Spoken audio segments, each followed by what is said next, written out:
नमस्कार, जय मां भारती। दोस्तों, साल था 2013। ओबामा अमेरिका के राष्ट्रपति थे और जो बाइडेन उपराष्ट्रपति। वही जो बाइडेन जो आज अमेरिका के राष्ट्रपति हैं, उस समय 2013 में उपराष्ट्रपति हुआ करते थे, यानी कि वाइस प्रेसिडेंट। इसी दौरान 2013 में जो बाइडेन को पता चलता है कि उनके बड़े बेटे ब्यू बाइडेन को ब्रेन ट्यूमर है और ये ट्यूमर मैलिग्नेंट है, यानी कि उनको ब्रेन कैंसर है और हालत बहुत ज्यादा नाजुक है। अब जो इनके बेटे थे ब्यू बाइडेन, ये भी एक सरकारी कर्मचारी थे, डेलवेयर के अटॉर्नी जनरल थे। पहले से ही तनख्वाह उनकी कोई बहुत ज्यादा नहीं थी और अब ये उपचार शुरू हो गया था, जिसमें सर्जरी हुई थी, कीमोथेरेपी चल रही थी और महंगे प्रोसीजर जो इस प्रकार की बीमारी में होते हैं वो सभी चल रहे थे। और ये पब्लिक सर्वेंट थे। अटॉर्नी जनरल जो होता है वो इलेक्टेड ऑफिशियल होता है, चुनाव जीत के अपने पद पर आता है। और ये ब्यू बाइडेन लगातार अपने ऑफिस से एब्सेंट नहीं रहना चाहते थे, इसलिए अपनी नौकरी से इस्तीफा देने के ऊपर विचार कर रहे थे। उनका खुद का अपना परिवार भी था, पत्नी थी और 2 बच्चे थे, उनका भी खर्चा था और ये बीमारी के ऊपर भी बहुत पैसा खर्च हो रहा था। तो अब ये सारा बोझ जो बाइडेन के ऊपर आ जाता है खर्चे का। लेकिन जो बाइडेन के पास भी पैसे नहीं थे, अमेरिका के उपराष्ट्रपति के पास भी पैसे नहीं थे। हालत यह हो जाती है कि जो बाइडेन को अपना घर बेचने के ऊपर विचार करना पड़ जाता है। वो विचार करने लगते हैं कि मैं अपना घर बेच दूं अपने बेटे के इलाज के लिए, उसके परिवार को सपोर्ट करने के लिए। विचार क्या करने लगते हैं, वो रियल एस्टेट एजेंट्स को बुला के अपने घर की लिस्टिंग करा देते हैं, प्रॉपर्टी डीलर्स को बोल देते हैं कि मेरे घर के लिए कस्टमर ढूंढना, ग्राहक ढूंढना आप लोग शुरू कर दो। ये मैं आपको बात बता रहा हूं अमेरिका के वाइस प्रेसिडेंट की। वो देश जिसे दुनिया का सबसे अमीर, सबसे पावरफुल, सबसे शक्तिशाली देश कहा जाता है, उसके सेकंड इन कमांड के पास अपने बेटे के इलाज के लिए, अपने बेटे के परिवार को सपोर्ट करने के लिए पैसे नहीं थे। इस काम के लिए उसे अपना घर बेचने के बारे में सोचना पड़ गया। और दूसरी तरफ दोस्तों, ये मेरा देश है, मेरा भारत महान है, जहां आप इतना बड़ा पद तो छोड़िए, यदि आप किसी राज्य में 5 साल के लिए यदि एमएलए भी रह जाएं तो आपकी आने वाली 7 पुश्तों की जिंदगी सेट हो जाती है। आपकी नहीं, आपके बच्चों की नहीं, आपकी आने वाली 7 पुश्तों की जिंदगी सेट हो जाती है, ऐसा कहा जाता है।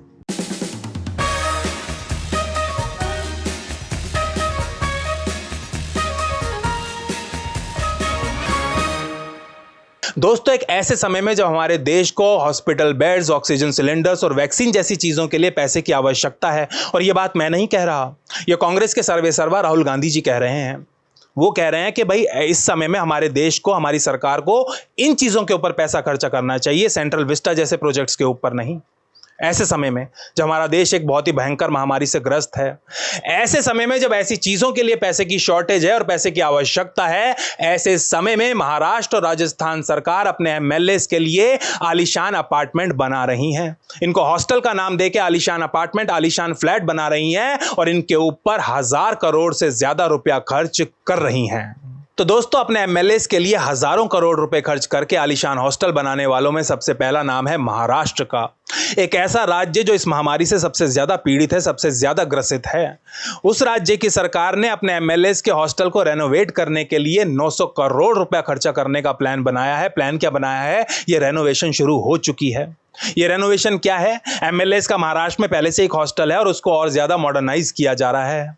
उसके अंदर और ज्यादा ऐशो आराम और ज्यादा सुख सुविधाएं इंस्टॉल की जा रही हैं और इसके ऊपर 900 करोड़ रुपए का खर्चा आएगा। यह काम शुरू हो चुका है। ऐसा ही दूसरा राज्य है राजस्थान। राजस्थान सरकार ने अपने एमएलएस के लिए 266 करोड़ रुपए की लागत का हॉस्टल बनाने का ऐलान किया है, घोषणा किया, शिलान्यास भी हो चुका है और कंस्ट्रक्शन भी शुरू हो चुकी है। आप हॉस्टल सुन के ये मत सोचिएगा कि ये हॉस्टल वैसा ही होगा जैसा कि आपका होता था कॉलेज में। नहीं, इनका सिर्फ नाम हॉस्टल है। ये नाम से हॉस्टल हैं, देखने में बिल्कुल एक 5 स्टार रिजॉर्ट होंगे, आलीशान रिजॉर्ट होंगे। 900 करोड़ महाराष्ट्र का खर्चा एमएलएस के हॉस्टल के ऊपर और राजस्थान में 266 करोड़, टोटल हो गया 1166 करोड़ रुपए। यदि हम इसको राउंड ऑफ करके 1200 भी ना करें, 1000 करोड़ भी कर दें, तो आपको पता है कि 1000 करोड़ रुपया कितना होता है। हम मिडिल क्लास लोगों के लिए जब हम सुनते हैं कि 1000 करोड़, 2000 करोड़, 3000 करोड़, तो हमारे लिए सिर्फ आंकड़े होते हैं। हम एक्चुअली में फैदम ही नहीं कर पाते कि ये पैसा होता कितना है, क्योंकि मिडिल क्लास लोग हैं, हम लाखों से ऊपर सोच ही नहीं पाते। 5 लाख, 10 लाख आप हमें बोलोगे तो मैं सोच लूंगा भाई 10 लाख रुपया इतना होता है, 10 लाख में ये गाड़ी आ जाती है, 50 लाख में अच्छा खासा फ्लैट आ जाता है। तो मुझे पता है 50 लाख इतना होता है, इसकी वैल्यू इतनी होती है। 1000 करोड़, 2000 करोड़, ये हमारे लिए आंकड़े होते हैं। इसलिए पहले मैं आपको बताता हूं कि 1000 करोड़ रुपया कितना होता है और इतने पैसे में क्या क्या किया जा सकता है। दोस्तों, इतना पैसा जो महाराष्ट्र और राजस्थान की सरकारें अपने एमएलएस के लिए हॉस्टल बनाने में खर्च कर रही हैं, इतने पैसे में 4 करोड़ लोगों को मुफ्त वैक्सीन लगाई जा सकती है भारत के अंदर। 4 करोड़ लोगों को, लाख नहीं, 4 करोड़ लोगों को। 2 करोड़ ऑक्सीजन के सिलेंडर खरीदे जा सकते हैं। 1500 बेड की कैपेसिटी वाला एक फुली फंक्शनल हाईटेक हॉस्पिटल बनाया जा सकता है और यह हॉस्पिटल बनाने के बाद पैसे बच ही जाएंगे, कम नहीं पड़ेंगे। दोस्तों, इतने पैसे में 2 करोड़ बच्चों को फ्री प्राइमरी एजुकेशन दी जा सकती है, 2 करोड़ बच्चों को प्राथमिक शिक्षा दी जा सकती है बिल्कुल फ्री ऑफ कॉस्ट, यदि यह पैसा शिक्षा के ऊपर लगा दिया जाए। 25 लाख लोगों का एक साल के लिए पेट भरा जा सकता है। यानी कि इतना पैसा जो ये सरकारें अपने एमएलए के ऐशो आराम के ऊपर खर्च करने जा रही हैं, इतने पैसे में एक साल तक 25 लाख लोगों का पेट भरा जा सकता है। 25 लाख भूखे लोगों का पेट भरा जा सकता है एक साल के लिए। दोस्तों, हमारे देश में अलग अलग राज्यों में एमएलए की सैलरी अलग अलग होती है। राज्य सरकारें डिसाइड करती हैं कि भाई एमएलए की सैलरी कितनी होगी, केंद्र का इसमें कोई दखल नहीं होता। जैसे कि अरविंद केजरीवाल जी जो कहते थे कि ना हम सिक्योरिटी लेंगे, ना सरकारी बंगलों में रहेंगे, ना सर हम लाल बत्ती की गाड़ी चाहिए होगी हमारे लोगों को, उन्होंने सबसे पहला काम, मुख्यमंत्री बने थे जब पहली बार अरविंद केजरीवाल जी, जो मुख्यमंत्री बनने के बाद उनका जो पहला आधिकारिक फैसला था वो था एमएलए की सैलरी बढ़ाना, और वो भी 5-10% नहीं, 30-50% नहीं, 450% इंक्रीज किया था उन्होंने। अरविंद केजरीवाल जी ने अपने एमएलए की सैलरी में 450%, और नई गाड़ियां खरीदवाई थी। पुरानी एम्बेसडर छोड़ के फॉर्च्यूनर पता नहीं कौन सी गाड़ी खरीदी थी, एसयूवी महंगी वाली। सबकी राज्यों में सैलरीज अलग अलग होती हैं, और जो सैलरीज होती हैं इनकी बेसिक होती हैं। दोस्तों, ये समझना बहुत जरूरी है। यानी कि वो एक मुश्त रकम भत्ता होता है, तो उस पर शायद टैक्स भी नहीं लगता, वो इनकी जेब में जाती है। मैं श्योर नहीं हूं टैक्स वाली बात पे, कोई क्लैरिफाई कर दे अगर मैं गलत बोल रहा हूं, लेकिन शायद ये भत्ते की कैटेगरी में आती हैं, इसलिए एग्जेम्प्टेड भी होती हैं। पर जो भी है बेसिक होती है सैलरी इनकी। तो राजस्थान में जो बेसिक सैलरी है एक एमएलए की, वो 55,000 रुपए प्रति महीना है, पर मंथ। 2017 तक ये 35,000 थी। 2017 में बीजेपी सरकार ने इसको 35 से बढ़ाकर 55,000 कर दिया। यानी कि अभी 4 साल पहले ही इनकी बेसिक सैलरी बढ़ाई गई थी। ये बेसिक है, ये इंक्लूसिव ऑफ ऑल एक्सपेंसेस नहीं है, एक्सक्लूसिव है, ये सीटीसी नहीं है, बेसिक है। तो 55,000 तो सीधा सीधा जेब में हर महीने आ जाता है। इसके अलावा जो मैंने आपको फैसिलिटीज बताई वो मिलती हैं, वो मोर और लेस हमारे देश का कोई भी राज्य हो, फैसिलिटीज हर एमएलए के लिए सेम है। जैसे कि आलीशान बंगला, गाड़ी, travel, air travel, railway travel, 5 star hotels में स्टे, विदेशी ट्रिप, इन सब का खर्चा भी टैक्स पेयर की जेब से ही जाता है। आपकी और मेरी जो गाड़ी कमाई है उसमें से ही जाता है। चलिए, ये तो बात हो गई जब एक एमएलए सर्व कर रहा है, उसका कार्यकाल चल रहा है, तभी उसको सारी सुविधाएं मिलती हैं। आपको जानकर हैरानी होगी कि जब एक आदमी एमएलए नहीं रहता, 5 साल का कार्यकाल पूरा करने के बाद जब वो दोबारा नहीं चुना जाता, एक्स एमएलए हो जाता है, तब भी उसको बहुत सारी सुविधाएं मिलती हैं। उसको पेंशन मिलती है केवल 5 साल काम करने के बाद, इर्रेस्पेक्टिव ऑफ द फैक्ट कि वो उस 5 साल में कुछ करे या ना करे, वो असेंबली में जाए या ना जाए, अपनी कॉन्स्टिट्यूएंसी में एक भी बार जाए, वहां पे कुछ काम करे या ना करे, irrespective of all that. Performance तो यहां पे कोई क्राइटेरिया है ही नहीं, परफॉर्मेंस अप्रेजल तो है ही नहीं नेताओं के लिए, एमपीज एमएलए के लिए, मंत्रियों तक के लिए, किसी के लिए नहीं है। तो जब 5 साल कार्यकाल पूरा करने के बाद मान लीजिए एक आदमी दोबारा एमएलए नहीं बनता, तो दोस्तों उसको 30,000 रुपए राजस्थान में प्रति महीना पेंशन मिलती है। 30,000 रुपए, 8,000 रुपए उसको डीजल का भत्ता मिलता है प्रति महीना, 8,000 रुपए डीजल का मिलता है अपनी गाड़ी में डालने के लिए, जब वो एमएलए नहीं है, केवल 5 साल रहने के बाद भी। जीवन भर के लिए उसको रेलवे ट्रेवल फ्री होता है, केवल 5 साल एमएलए रहने के बाद। केवल 5 साल एमएलए रहने के बाद एक आदमी को जिंदगी भर के लिए मेडिकल फैसिलिटीज फ्री हो जाती हैं इस देश में। इतना मेरे माता पिता को इनमें से कुछ भी नहीं मिलता जीवन भर सरकारी नौकरी करने के बाद। मेरी माता जी ने 62 साल की उम्र तक अपनी एड़ियां घिसी, सरकारी नौकरी की, एक स्कूल में, प्राइमरी स्कूल में पढ़ाया। 110 किलोमीटर वो दिन में ट्रैवल करती थी, 55 किलोमीटर अप, 55 किलोमीटर डाउन। इतना सब करने के बाद आज उनकी पेंशन 20,000 रुपए है। दोस्तों, एक ऐसे समय में जब लोग सड़कों पर आ चुके हैं, लोगों के धंधे ठप पड़े हैं, काम धंधा बंद हो चुका है, लॉकडाउन की वजह से, महामारी की वजह से लोग रोटी रोटी को मोहताज हो चुके हैं। आजकल मेरी घर का सामान लाने की ड्यूटी लगी हुई है। शाम को दूध, सब्जी वगैरह जो घर का डेली यूज का किराने का सामान होता है वो मैं लेके आता हूं। अच्छे खासे कपड़े पहने लोग दुकानों के बाहर खड़े होकर हाथ जोड़ के भीख मांग रहे हैं कि जी हमें आटा दिलवा दो, दाल चावल दिलवा दो, घर पे बच्चे भूखे बैठे हैं। देख के रोना आ जाता है दोस्तों, दिल पसीज जाता है, आंसू नहीं रुक पाते। मेरी जितनी हैसियत है, जितना मैं कर सकता हूं, 200-300 रुपए का रोज किसी को दिलवा देता हूं। कभी किसी को आटा दिलवा दिया, दाल चावल दिलवा दिए।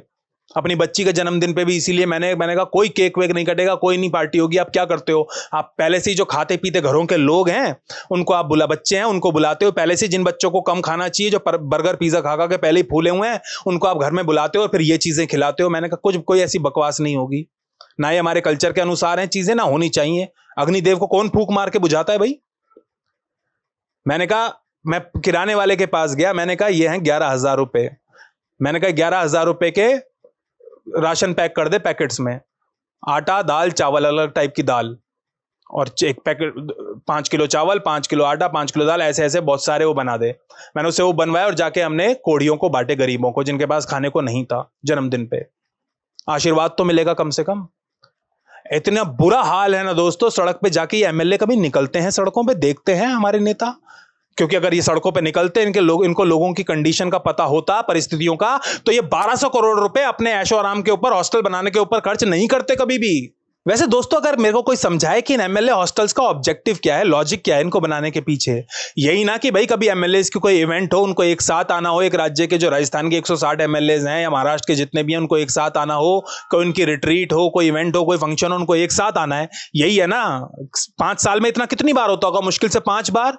उसके लिए तो आप एक 5 स्टार होटल भी बुक कर सकते हैं, बड़े से बड़ा ताज बुक कर सकते हैं, 1 महीने के लिए, 10 दिन के लिए, 15 दिन के लिए, हफ्ते भर के लिए, जितने दिन भी आपकी इवेंट चलेगी, रिट्रीट चलेगी। 1 हफ्ते की रिट्रीट है, 3 दिन से ज्यादा नहीं होती वैसे इनकी, 3 दिन की रिट्रीट है, आपने 5 स्टार होटल बुक करा लिया, इससे तो बहुत कम खर्चा आएगा इसके मुकाबले। तो आप ये क्यों कर रहे हैं भाई 1200 करोड़ रुपए एक ऐसे समय में?